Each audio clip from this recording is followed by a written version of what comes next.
now resume. I think I'm going to pick up from pretty much where I left off right before the break. And at that time we were looking at Conservation Coalition document number 17, which is the Watershed Watch brief on the Water Act reform. And we had talked, Dr. Orr, we talked just a little bit about the gist of what you have said you'd like to see in a reformed Water Act. I'd like to go to page 4 of the document. And in the middle of the page, where the part where it begins at serious gaps in public participation exist. So in this brief, your organization has said that there are serious gaps in public participation regarding BC's water management framework, including lack of public participation opportunities that exist elsewhere, low participation in appeal processes, and that because groundwater isn't licensed, there are only very minimal opportunities for public participation in the rarely used environmental assessments of major projects. Dr. Orr, are there situations where you would have provided input to decisions that would be made in and around the Fraser River watershed if you had been provided some notice? Absolutely. Runner River projects. There was a fairly large one proposed for the Upper Pitt River, which is obviously an important sockeye tributary in the Fraser River, and we didn't have much input in citing that project or potential citing of that project or a lot of the other ones. I think we have no say whatsoever now in terms of groundwater extraction. There are lots of concerns with the status of how much water, the status of aquifers in the lower Fraser and how much water is being extracted from the aquifers, and there's really not much public participation in that.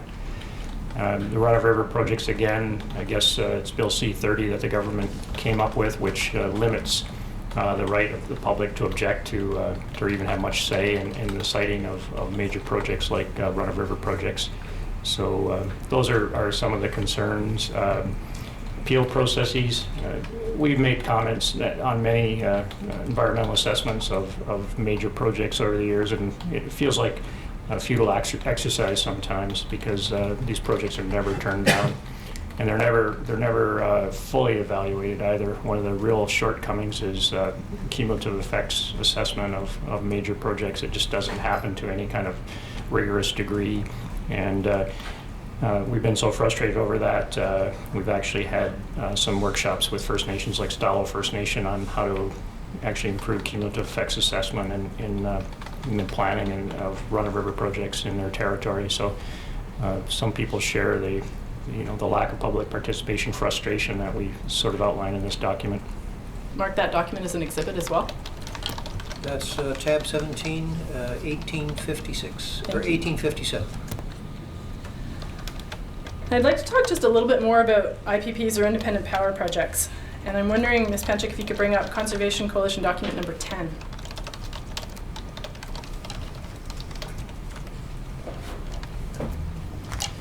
Dr. Orr, you touched on this already. This document, are you familiar with it? I am. It's a letter that you received from DFO regarding the Kokish River project.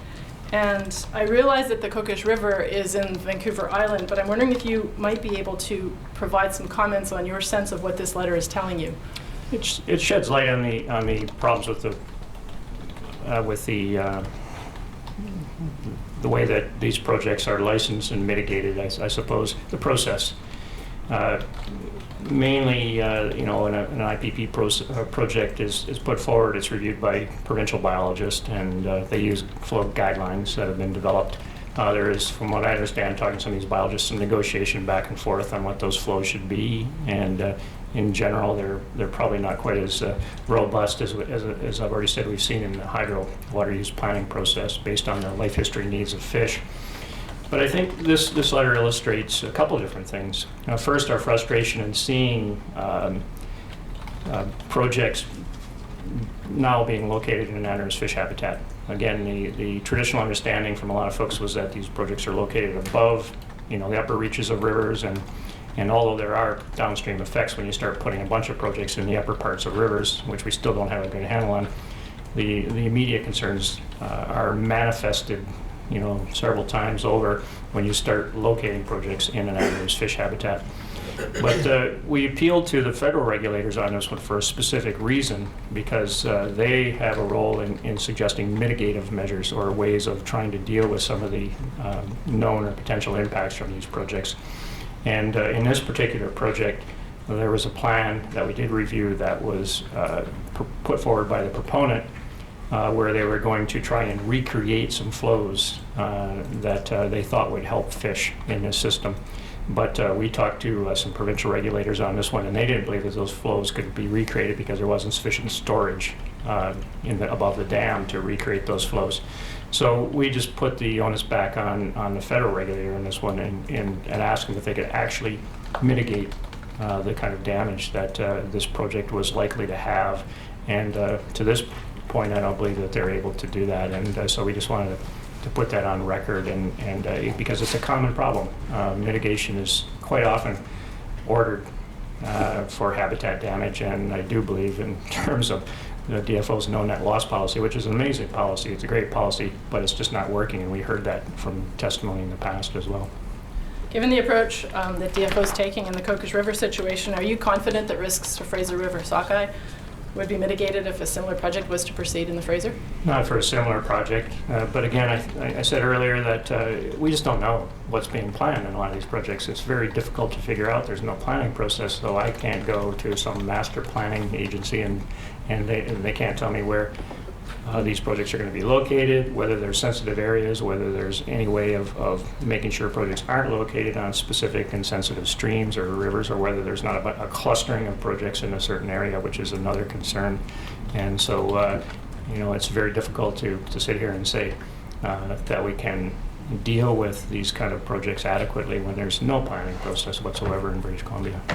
I think you've spoken about this already, and I know you've got some experience with water use plans that in the BC Hydro context. Do you think that a similar approach would be useful for IPPs? Absolutely, and when we did the recommendations for clean energy development with some other NGOs, we talked about the need for a planning process, and it would certainly increase transparency, it would increase public trust.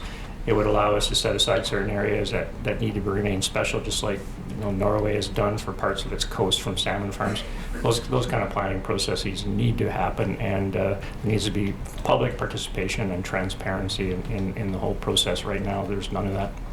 We've got one last document that I'd like to bring up, and it's Conservation Coalition document number 8. And it's the recommendations for responsible clean electricity development in BC. Dr. Orr, are you familiar with this document? Right, I think I just sort of gave it away. Yep, you did. What was the goal of the groups who signed on to this document in putting it together and sending it to the government? Well, I think the goal was try to bring a little bit of sanity into the development of clean energy in British Columbia, and I don't believe any of the groups that signed it are opposed to clean energy development. But they want to know where these projects are going to go. They want to know that they're put in with the least amount of damage. I'm a salmon conservationist, so there is some alarm when you start diverting, dozens and dozens of rivers, and many hundreds have been actually prospect for development of run-of-river power in British Columbia. But again, people wanted some say in advancing this document in where they're placed. They wanted to make sure there was a technical process in place. They wanted to make sure that there was the need for energy. For instance, we were paying very high rates for those projects for export, for surplus power, and there wasn't any indication at that time that was actually needed. So there was a request to make sure that there was a need for this. I know that California was looking at importing a lot of the power that was developed in British Columbia, but they eventually decreed that it wasn't green power, and so they abandoned that plan. So trying to get a little bit of transparency, some planning, some democracy, in the process for development of power. Maybe there's some areas where wind power, for instance, or geothermal power is a better source, a better mix, and it has less impact on wild areas and wild fish. But that kind of process is not in place in British Columbia. Thank you. And Dr. Orr, are you opposed to independent power projects? Not at all. I'd like to mark that last document as an exhibit, and I have just been reminded graciously that the previous document, the Kokish River Letter, has also not been made an exhibit, so if you could mark that as well. Your please. tab 10 will be 1858. Tab 8 will be 1859. Thank you very much. My time is almost up. I just have a couple more really quick questions, and then I'll be done. Dr. McDonald, you've identified that the Fraser River is warming. Do you see these warming trends continuing? Yes, there's evidence that these warming trends will continue. Under what circumstances do you think these warming trends might change and stabilize? Oh, that's an enormous question. Now, I'll ask a more specific one. Is there a federal climate change program that you know of that might make a difference to this situation? You're getting out of my area of expertise, I'm Great. afraid. Thanks very much. Dr. Bradford, what might happen to the early Stuart sockeye if groundwater was no longer flowing in the region? Well, clearly the incubating eggs in the gravel would be at peril of freezing solid in that part of the world if they weren't irrigated by groundwater. Great, thanks very much. And Dr. Bradford, or perhaps Dr. McDonald, we've talked a bit about how surface water withdrawals are affecting in-stream flows. Does DFO have access to provincial water license databases? Personally, I've never accessed them, and so I can't comment. I believe we do. Yes, I believe we do. And are they helpful in your work? Oh, I haven't used them either. Okay, great. Those are all my questions. Thank you very much. Mr. Commissioner, Cliff Prowse for the province of British Columbia. I believe I have 20 minutes. I won't take longer than that. So I'm sorry, but I want to, Mr. Lund, can we look at exhibits 1851 and 1852, please?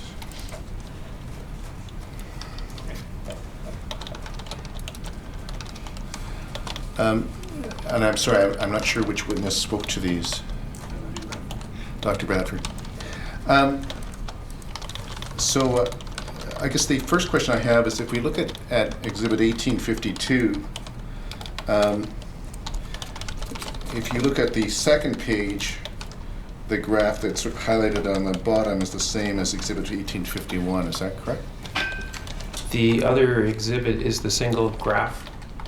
Yes. Okay, yeah, that is, I'm sorry, that is in, I produced it, I believe it's in the first tab, labeled Total Fraser with labels 2011 update near the bottom. So I clipped that out of this spreadsheet and put it into the other single page. All right. And the smooth copy you refer to, is that, can you show us that one? If you, oops, sorry, on the spreadsheet, not that one, the other file. And if you could go to the top, that panel with the red line is the smoothed one. All right, and so essentially the smoothingness ends up with a northeast tilt starting in 2008, I guess. That's correct. And that's on exhibit 1852.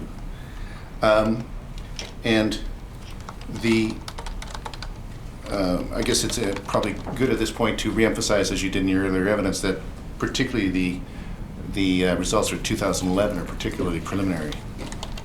They're preliminary, and the final number will probably change a little bit.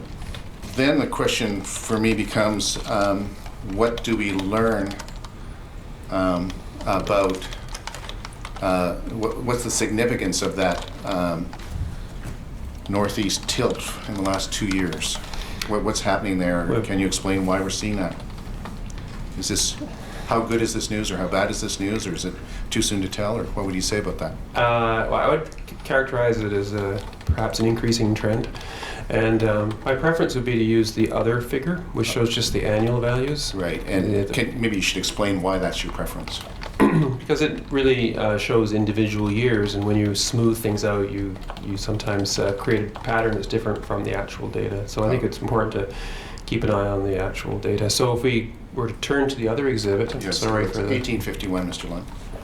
perhaps a point that's useful is that, for example, in 2010, the return, we heard a lot about the large number of salmon that returned last year, but in terms of productivity, it's really just similar to the long-term average. It wasn't exceptional, but there was a large escapement in 2006, so you had a lot of parents and then reasonable productivity. Those two together added up to a large run, as we heard, dominated by the late Shuswap run. In 2011, presumably we have a different composition. Are you aware of the composition of the 2011 return? Yes, the fish coming back this year, there's a significant proportion that are 5 years old, as I mentioned, that are the brothers and sisters of the large 2010 run. Most of the fish returning in 2011 were born, if you like, in 2007, and you can see on this figure that was a particularly weak year, and so there's a relatively small number of spawners that came back to the Fraser River that year and spawned, and you have modest productivity, and that gave rise to the returns that we have this year. And the I had some indication that there was a further increase in the expected return just in the last, probably since the 1st of September. Do you know if that is reflected in these figures? Or No, this was created at about the 31st of August. all right, so These forecasts of abundance at this stage of the year are quite an art, and so I think it's worth waiting till the dust settles. yes, so again, don't want to overgeneralize, particularly on the 2011 year. Sorry, did you tell me what are the different runs that sort of are reflected in the 2011? Yeah, apologies, I don't think I was finished that. There's a large number of fish returning to the Harrison River, which we've heard has been a run that's increased in abundance in the last while. There's a large contribution of fish to Chilko Lake, and an expectation of some of the late runs, which are really just coming in now. All right. And which are the late runs that we would expect to be coming in now in this year? There's some fish returning to Adams Lake, or the Shuswap, Adams River, I'm sorry, Birkenhead River, Weaver Creek. This is a question that I know I should know the answer to, but I'll ask it anyway. So why are we talking about productivity rather than some version of the total return, or the net return? Well, this productivity is a surrogate for survival, which is a way of thinking about the environment the fish are facing during their life cycle. So we're talking about periods in which survival is good and periods in which survival is poor. The recruits per spawner index that's plotted here is a way of thinking about survival. So this is a kind of information you might want to look at if you're thinking about how the environment has changed over the years. But the abundance of fish coming back in any given year is a function of how many parents there were, their survival, and of course the fishery takes out fish before they return to spawn. So I think maybe I'll ask you a question about research. First of all, I'm not sure Dr. Hinch had been involved with Dr. Miller's work, and I can't recall whether you're involved in any of that work. No. With respect to, so there's questions about where we should be focusing our research, and as I understand it, you work primarily in freshwater, is that correct? Correct. On the other hand, we're talking about the life of these salmon, and they are pretty dramatic in the extent of the territory they cover over time, and so there is a thought out there that you really need to study them from, as they say, the cradle to the grave in whatever salmon terms that translates to. The proposal that I wanted to suggest to you is that, and this is not on behalf of the province, but is on behalf of a particular individual, is that there could be a recommendation to do a multi-year systematic juvenile fish health sampling along the Fraser River sockeye salmon migration route from freshwater to the Hecate Strait. So my question is, does that kind of a proposal make sense to you from your perspective? Certainly. I think I was a participant in the 2010 Pacific Salmon Commission workshop, which I think has been entered as evidence here, and one of the conclusions that we reached in reviewing the evidence, so there's a desperate need for a linked research program that would look at the life cycle of the salmon and be able to provide information on how conditions in one life stage would affect a subsequent one, to follow the cohort in a coordinated manner. So abundance, health, the environment they're exposed to, as opposed to a more piecemeal and ad hoc process where different places are studied at different times, that sort of thing. Would you agree that it would be desirable that specialties to be involved should include histopathology as well as ancillary specialties such as bacteriology, parasitology, virology, and gene microarrays, etc.? Yeah, there's probably some other ologies too, but the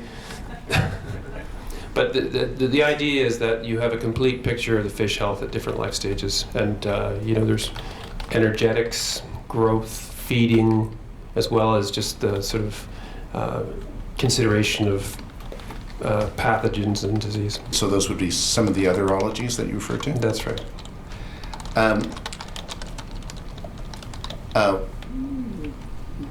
What do you say about having the process as open as possible so the public can come, visit, and observe the sampling, at least where practical, along the freshwater part of the migration, with regular updates on findings? I've always felt that the salmon are a public resource, and I'm a public servant, and the public should be involved to the extent it wants to be. So. Now, I wanted to talk to you about a cost estimate. So I want to suggest to you that such a program would probably cost about $500,000 per year, and this I think includes sampling, particularly in the ocean, which usually costs more than the analysis.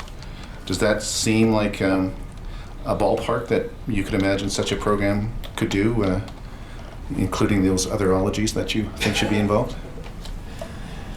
It might involve at least that. It really depends on how you do the accounting on the ship time, who pays for the ships, because that will consume a lot of money, and it depends how far offshore you want to engage in that sampling. But all right, and it would be significant dollars. And I don't know whether you can comment on that, but the suggestion is that for a system as large as the Fraser River, this would be very reasonable. Can you comment on that? Which is this? The survey with all the ologies of from the cradle to the grave. It's something that's doable? Is that kind of what? Well, the question is whether it's reasonable to take that on. It's a reasonable level of expense in terms of the potential results you would get. I'm just suggesting that I'm not sure it's appropriate to put that sort of a public policy question to the witness. If he wants to ask whether the number which has been proposed is a reasonable estimate of what it might cost, and the witness is able to answer, I don't object to that. But whether it's reasonable to conduct this sort of an assessment, given the resource that's being looked at, I suggest is not an appropriate question. In the reports that we're going to discuss on Monday and Tuesday, there's a comparison of fish population studies with rocket science, and the reviewers of that report engaged in a healthy debate as to whether that was appropriate or not. Can you comment on that? I guess you're a modeler, correct? I think the comment was something like fish science is not rocket science, it's harder or something like that. I think that's it. Yeah, and I think the rebuttal I heard was that fish scientists could never do rocket science, and so it's just envy. So I don't think as a fish scientist I'll ask you to engage in that debate, but I guess the question is how hard is it? And I think the further comment that the person who stuck with the comment with was that you're dealing on an annual basis with a whole bunch of different factors, any one of which can change any year, and all of which can combine and weird and interesting ways so that you get spikes like in 2009 and 2010 without perhaps having the best handle on why those spikes are there. It's true. I think it's worth looking in context in fishery science. The notion that the abundance of fish fluctuates wildly from one year to the next used to be called the fundamental problem in fishery science, and perhaps originated in the early 1900s when Norwegians were looking at the wild variations in herring returns to their fjords. And extensive effort has gone on over the years in oceanographic surveys to try and understand why the survival of fish from one year to the next would vary, and without a whole lot of success. So from a management perspective, it's something you just have to deal with. And it'd be nice to understand, but more importantly, it's how do you manage in the face of that uncertainty? And that's really the way we may never solve these problems. But I think those are my questions, Mr. Commissioner. And have Dr. Bradford just come back to the question you asked. Doctor, I don't want to say this is verbatim, but I think either you or council talked about the desperate need for research based on life cycle analysis. But given the last question, or the second to last question you were asked about the fact that the environment is not static, it's changing. Can you just explain to me that in that context of studying life cycle, so from the freshwater to the marine areas, how that would be, from a scientific perspective, a manageable or doable construct? I think the idea is, rather than sort of a piecemeal approach to studying different facets of the life cycle, was to go to a place, for example, Chilko Lake, where we have a long-standing monitoring program, and begin at the lake with young fish. And then, as you know, there has been some work on this, track them through the various parts of their life cycle and stay with those fish as long as possible, and come to understand perhaps that in a year when the zooplankton population in Chilko Lake was particularly weak, the smolts that go to sea that year might not be as well nourished or be vulnerable to a disease or something along those lines. And that might manifest itself in poor ocean survival. And unless you have information on all those stages and be able to link those things together, you're always, fishing a little bit in the dark. So it's helped to integrate more, I think, the research agenda and tie the different life stages together. And if I could just ask why Mr. Prowse is on his feet, he didn't ask the question, I think Ms. Campbell did, but to the extent that you would do that kind of research, would you have to have access to all provincial records relating to the examination of the fish at a particular stage where those records might be of assistance? Fish health records you're referring to? Yeah, certainly, but I'm not sure that there are any for wild Pacific salmon. May I just add something that may help with the question? That while you're integrating all of these portions of the fisheries life cycle, that we shouldn't forget that we have to integrate the habitat at each of those stages as well. I think that's probably understood, but it's very important that we're not just studying fish, we're studying the whole ecosystem. I'll be brief. David Bursey for Rio Tinto Alcan. Our questions have been covered, so we have nothing further. Thank you very much. Mr. Commissioner, I'm going to ask questions a little bit out of my order, just to pick up on the last question that you asked. And I think the first set of questions I'm going to direct to you, Dr. Bradford, and if either member of the panel want to chip in, they can, of course. But the relation, I heard this morning that succinctly that you described, or one of you described, that the relationship between water flow, temperature, and snowpacks was complex. But in an evolving, unpredictable world, it's not only complex, it's unpredictable. Would you agree with that? Yes, to a degree. I mean, you described a few years over the last few years, and they weren't consistent. Our look to the past isn't always going to tell us what's going to happen in the future at this point in time, especially when we take into consideration climate change. Okay, I get your question now. Yes, the future is difficult to predict in these matters. I think I was thinking that we know a lot more about the physics of water and snow, at least I like to think, than we do about fish sometimes. So. But the unpredictable nature of it is that we don't know what the temperatures are going to be like in the next 2 to 5 years necessarily, and we don't know what the snowpack's going to be like in the next 2 to 5 years, and we don't know when it's going to start melting, and we don't know how fast it's going to melt or any of those types of things. And so we do have a complex system that we're trying to understand, and it's not static. True. It's evolving. True. Right? So I want to take you to tab 16, which I regretted that I let you know about very recently, but I'm comforted because you're the lead author, and so I don't think I'm taking you by surprise. This is a paper that you and Mr. Higgins and Corman and Sneap have just completed. Is that correct? That's correct. Could I have that marked as the next exhibit? Does more water mean more fish? But more particularly for the Commissioner's benefit, I want to take you through some challenges that you were talking about in this paper, but also more particularly the adaptive management responses to those challenges, because it's the proposition I'm going to put to you and work and talk with you about is that how we deal with these evolving changes is in an adaptive management model. The best way of moving forward is to ensure that managers and technical groups reflect a wide range of opinions and ideas, and that we test those on the ground. Is that a fair proposition to start with? Sure. All right. So let's start with page 1 and 2 of this article, in which you say the environmental benefits of in-channel flows are difficult to predict with accuracy or precision. Some of that uncertainty is attributed to the shortcomings of the tools or models used for evaluating the flows. Do you agree with that? Yes. All right. And then you said later on at page 2, you say the tools used to predict the environmental effects of in-stream flow recommendations often have poor and unknown reliability. One problem is that there's a lack of testing of the assumption of the models or the predictions they make. Do you still agree with that? Yes. All right.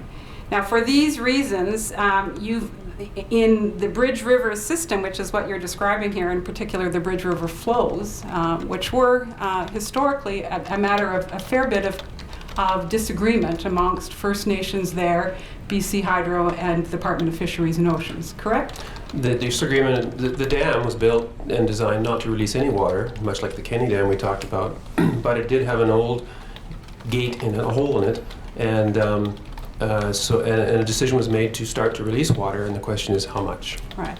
And with Bridge River flows, that was a valley that the Estotnian people used to call the Valley of Plenty. It was a valley that had been the home of many salmonoids and a valley that they very much depended on, correct? That's correct, and unfortunately the best habitat for fish is under the reservoir.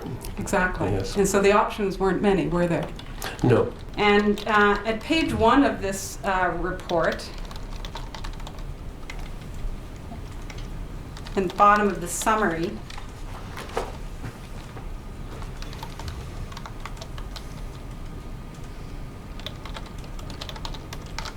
you say, we question whether biotic responses to the flow changes can be predicted reliably with current available methods, and suggest, you go as far as suggesting, that adaptive management or the use of decision-making tools that account for the uncertainty in the biotic response is required for in-stream flow decisions when the competing demands for water are great. Still agree with that conclusion? Mm-hmm. Can you confirm that this was precisely the approach that was used to review the 13 years of data that related to the increased Bridge River water flows? Yes. And can you confirm, as you summarize at page 2 and 3, that there were divergent views found not only at the managerial level but also at the technical level as to how you would address the Bridge River flows? Yes, there are different views about how much benefit in terms of fish you would accrue from releasing a certain amount of water. And I'm going to take you now to page 13 and 14, which are your conclusions. And in fact, one of the things you concluded after looking at the 13 years of data was that the assumption that returning to what might have been a more natural hydrograph wouldn't necessarily be better for the existing fish environment. Is that correct? Yes. And so the use of a natural, and I want to take you particularly to this sentence in your conclusion. The use of natural flow regime as a template for environmental flows has an intuitive appeal, and certainly has merit where a precautionary approach is warranted owing to a lack of site-specific information. I'm going to stop you there for a second. In the Bridge River system, you had a fair bit of, 13 years of data, and you were dealing with a changed environment.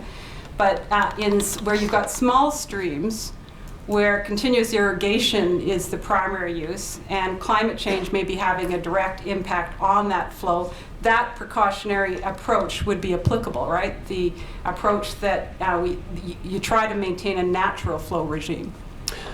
That's correct. This is, my comments are, in the Bridge River, we're dealing with a highly manipulated situation. You know, used to have a very, very large river. Now the water's all used for power production, so we're sort of creating a new environment. But in the situation you're referring to, where there may not be detailed information to be able to predict the effects, you would tend to rely on the natural as a template. And that would be the precautionary approach, in fact. Mm-hmm. Yes. Thank you. And then at the end of page 14, when you're talking about options for addressing these types of situations, you make these distinctions. You say either have a detailed understanding of the population processes to refine the predictions, something like the bridge system where you've got lots of information, correct? Correct. It's very unusual. Or site-specific monitoring as an adaptive management context will be needed for effective water management decisions when the cost of errors are significant, correct? Correct.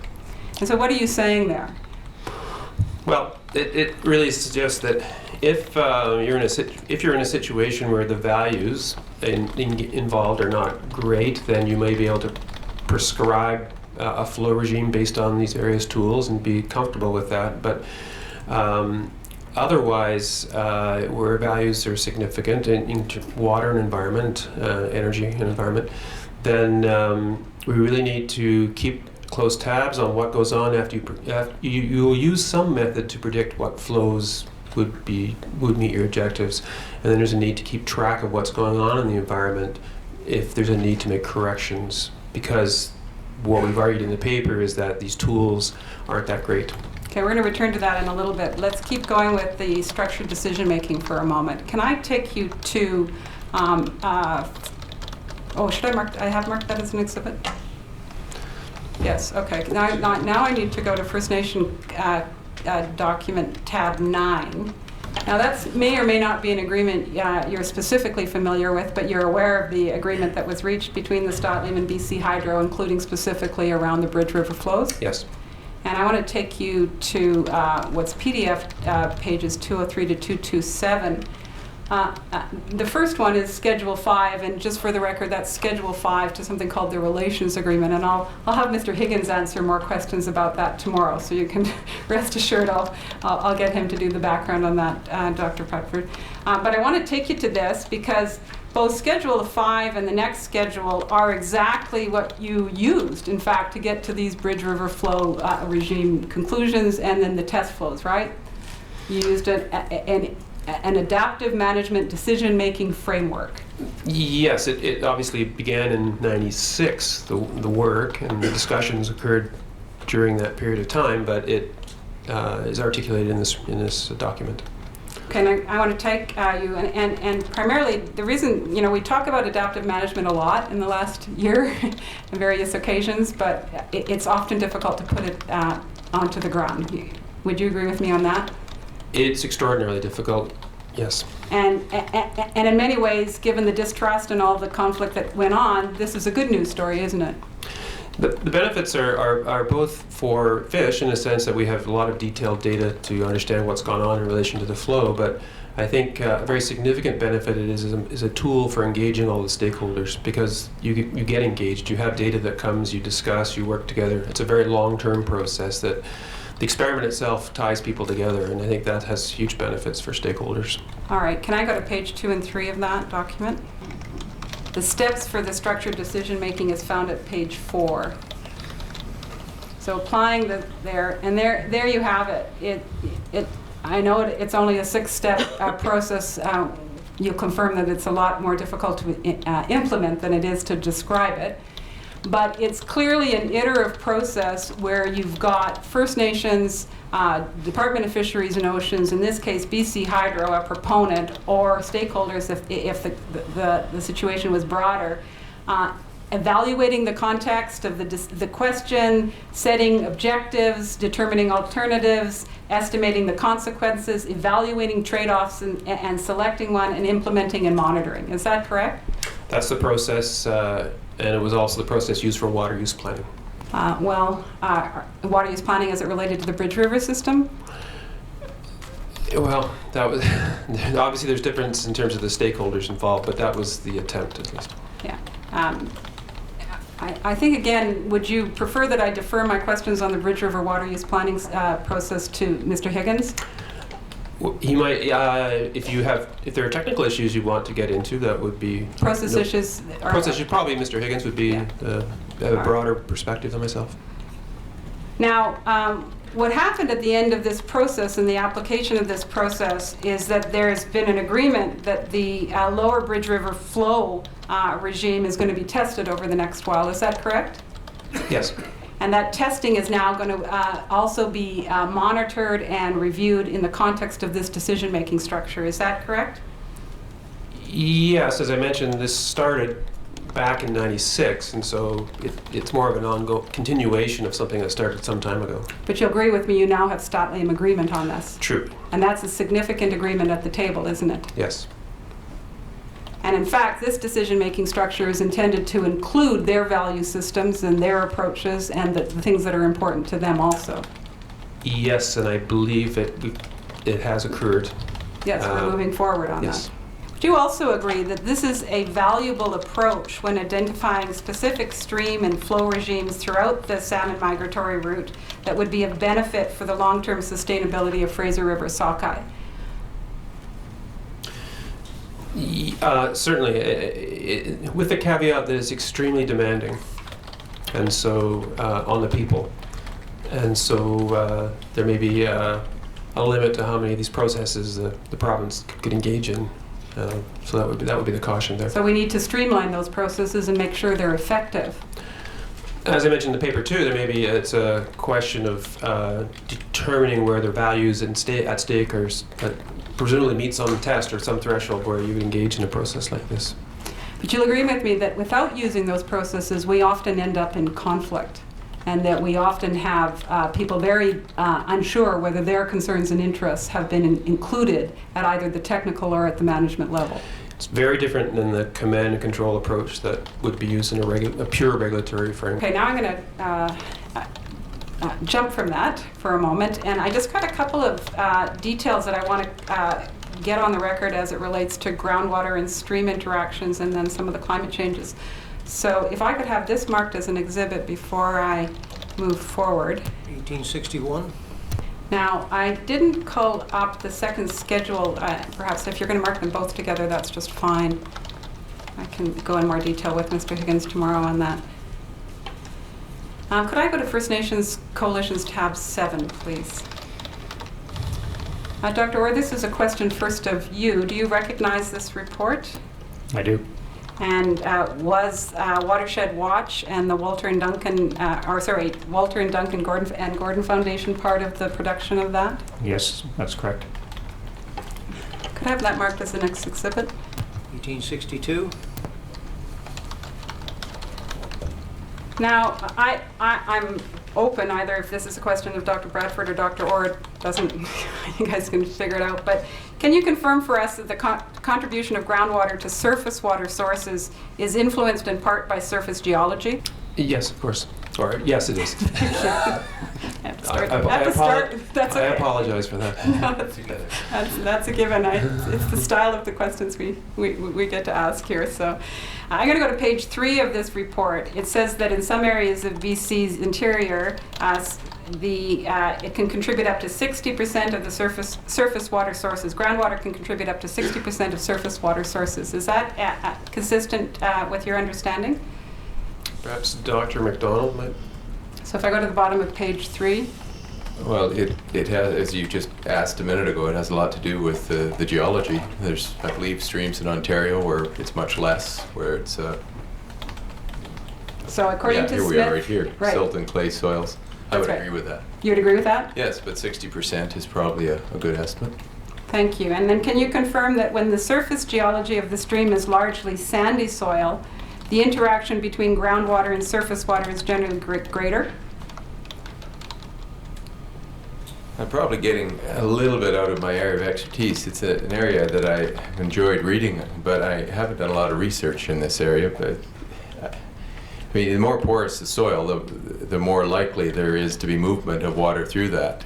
And through that soil. sandy soil is found in many of the streams in the Fraser watershed, is that correct? Yes, as you go further north, there's a lot of glacial lacustrine deposits from old lakes, and so it's maybe a little less fine, but that's a huge generalization, really. Soils on the coast tend to be less well developed, more porous. So the Harrison area would probably have soils that are more, are more porous than, say, the Takla area, where I have a little bit of experience in some of the soil work. So this problem, not problem, or not, it's not really a problem, it's the way it is. It's the way it is a reality for us as to why it is that groundwater and the relationship between groundwater and surface water is an important component of the Fraser watershed for salmon. Well, yes, but regardless of the soils, it would be an important component. Yes, absolutely. But given the soil, it is important. Yep. Okay, one more detail. Sorry, guys, I just got to get some of these details on the evidence. So I want to also take you to page 8 of that report. We've talked about it, and Dr. Orr, you've mentioned a couple of times about the effect of pumping wells next to streams. There's a quote on page 8 of this report, that right after section 4 there. A pumping well affects the stream by reducing groundwater levels, creating a gradient that captures some of the surrounding groundwater flow that would have otherwise discharged as base flow to the surface water. When pumping rates are sufficiently high, declining groundwater induces flow out of the surface water into the aquifer. Would you agree with that description of? Yes. And would you agree that if we don't watch this, if we don't watch the rate of pumping that occurs, this is precisely one of the problems that we may face? It's potentially a very huge problem considering population growth in that area. Have I had this marked as an exhibit? Yes, you have, 1862. All right. No one's jumping up, so I must be okay for time. We're doing fairly well for time, Mr. Commissioner, and Ms. Gardner needs a few extra minutes. I certainly don't have a problem with that. Thank you. It's a very unusual moment in the history of this inquiry, and I'm totally grateful for it. Absolutely grateful for it. A couple more details, one of which is around sensitive streams. I'm aware through reading the PPR and otherwise that there are about 15 streams designated as sensitive streams under the Fish Protection Act in 1997, with only 5 in the Fraser watershed. Is that your working knowledge, Dr. Orr? It is from reading the report, yes. And at First Nations Commission's, First Nation Coalition's tab 12 at page 37, this is the Auditor General's report in BC. I apologize for interrupting. Just before we go there, the last exhibit, which I believe Mr. Giles indicated was going to be assigned exhibit number 1862, I believe it may already be exhibit 747. And just to avoid the possibility of duplication, perhaps we should just check and see if my information's correct. Sorry.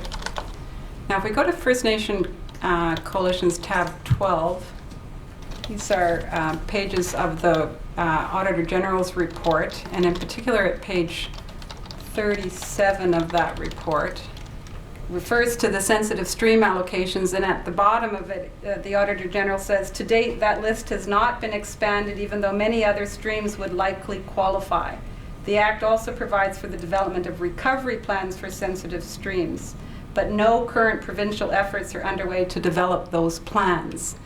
Dr. Orr, perhaps I'll get you to comment on this, and if anyone else would like to add to it, please do. Do you agree that we need to more closely look at the potential of sensitive streams within the Fraser watershed for the purposes of identifying areas that might be sensitive for salmonids? I would certainly agree, and I think that the list is quite old and needs some updating, and there needs to be some oversight on where these recovery plans are as well.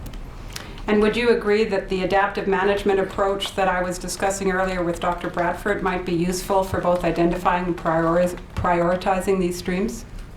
Absolutely.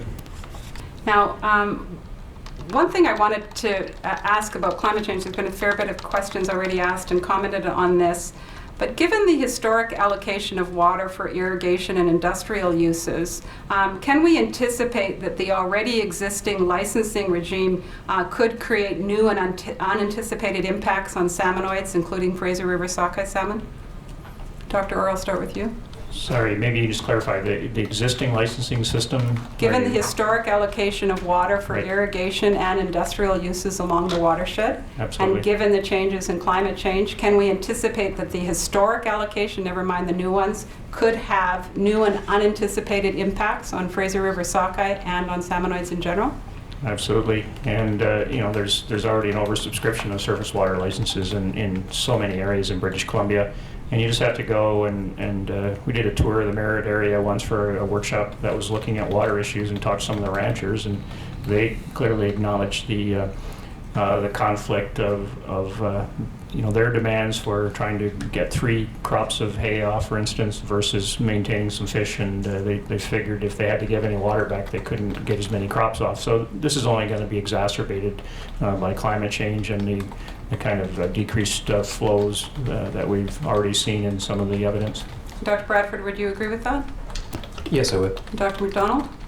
Yes, it would. Thank you.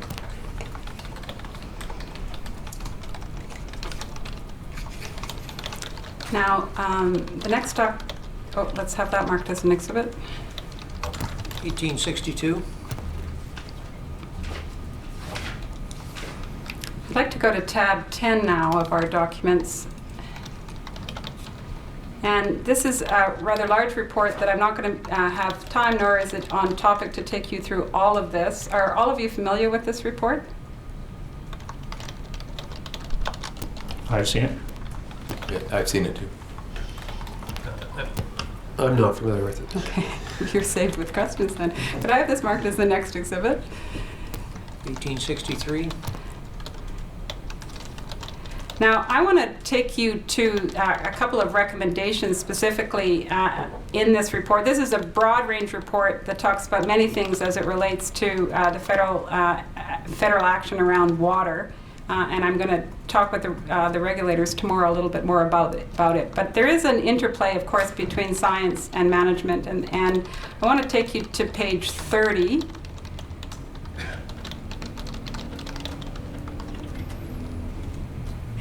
Oops, 31, I think. It's action number 6.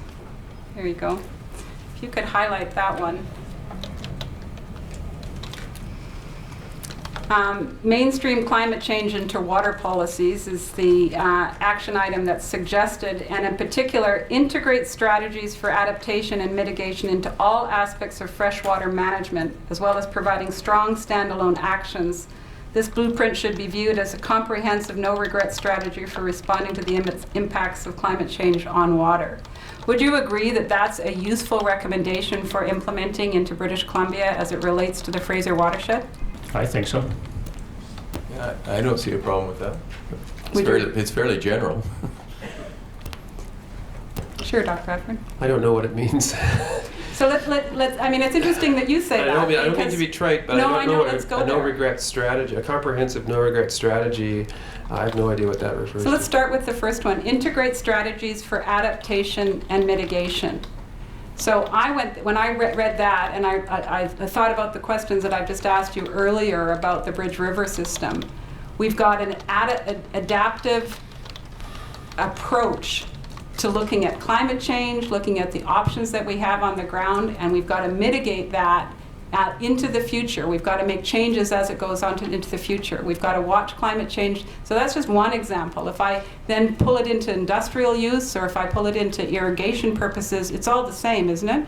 We've got to look at this at an adaptive level, and we've got to be comprehensive in looking at it.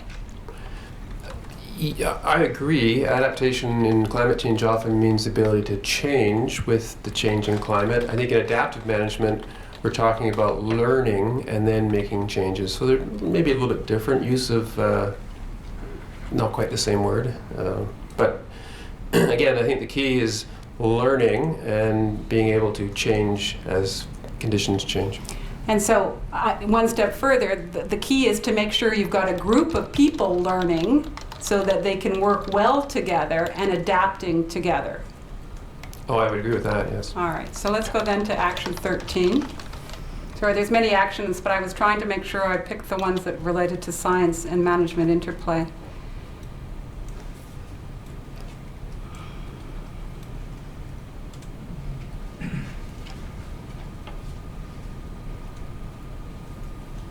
Now, to get, IFNs are in-stream flow needs in that. And so Action 13 is provide support to provinces and territories to establish effective in-stream flow programs that determine in-stream flow needs, provide guidance on legal institutional reforms that may be necessary to reallocate water resources to meet those needs, and then define an effective federal role in maintaining these and a partnership with the provinces to develop clear mandates and roles for interjurisdictional bodies.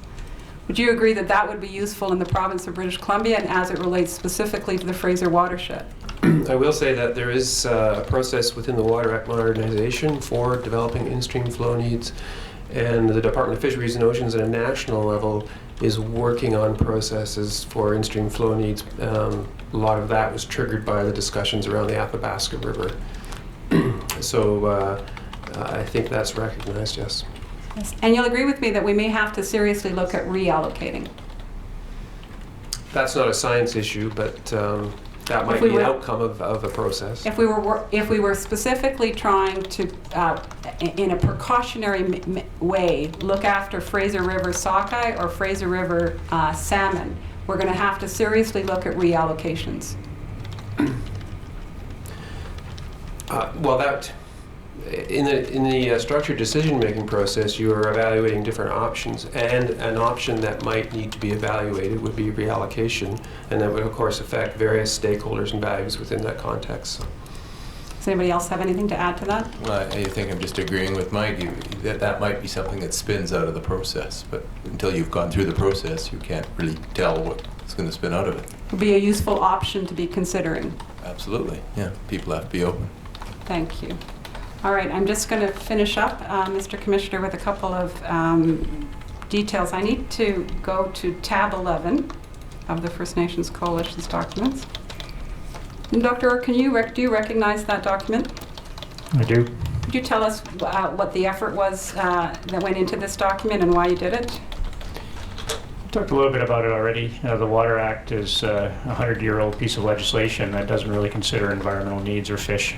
And there was, an offshoot from the Living Water Smart program and a commitment to modernize the Water Act. And we felt that we needed to talk to a bunch of groups, organizations out there. We did have a couple of First Nations at a workshop that we had as well. Unfortunately, it wasn't quite as well attended by First Nations as we would have liked. And we felt that we needed to make some statements on what was at risk in terms of British Columbia and water issues, and that included things like governance, but also the natural ecosystem. And we decided that we would put together a document on, some recommendations on ensuring we had clean, safe water, we had proper governance, we had in-stream flow needs and met, and issues like that. All right, could I have that marked as the next exhibit? 1864. And then if I could go to our tab 15. Doctor, are you familiar with this letter also? You were copied on in this letter? I am. And this letter is the Statliam Chiefs Council's response to the previous exhibit that we just talked about. Is that correct? That's correct. And if you go to that list that's set out at the front page, where they identify a number of important issues related to water reform, you'll agree that all of those, all 5 of those, are issues that do have an effect on Fraser River sockeye or salmonoids in general in the Fraser River system. I would absolutely agree. And having worked with First Nations in a number of consultative processes, would you also agree that this is an excellent summary of the kinds of issues that are of concern to them? It's an excellent summary, and it's also a representation that what we've seen with talking to many First Nations, that they would like more say in what's happening in terms of water. And in fact, you've heard on many occasions that another issue that they have that's left outstanding for these tables is First Nations rights to water. Absolutely. Those are all my questions, Mr. Commissioner. Do you want to mark the last Yes, tab? please. Absolutely. Thank you. Tab 15 will be marked as 1865. I'm going to suggest the afternoon adjournment, Mr. Commissioner. Hearing no recess for 10 minutes.